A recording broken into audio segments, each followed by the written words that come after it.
So ayan po, good afternoon, good day po. So kung sakali po magustuhan niyo po si Pacific Town, meron pa ako konting i-share po sa inyo.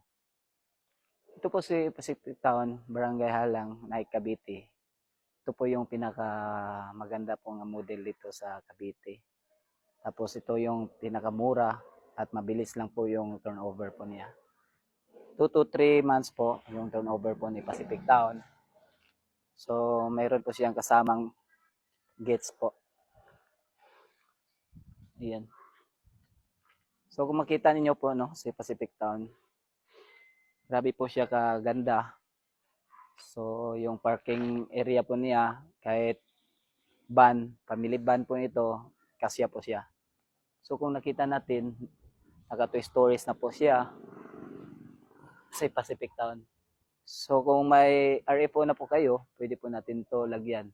O pwede po natin taasan pa, maging 3 stories. Sa taas naman po, pwede naman natin lagyan ng 3 bedrooms or 2. Kapag malaki yung pamilya mo or okay lang po, pwede lagyan ng 2. Sa baba naman, pwede natin lagyan ng tiles or kayo na po yung bahala sa mga decoration po sa loob. So yan po, no? Si Pacific Town lang po ang pinakamura po at pinakamaganda na pabahay dito sa Cavite. Ayan.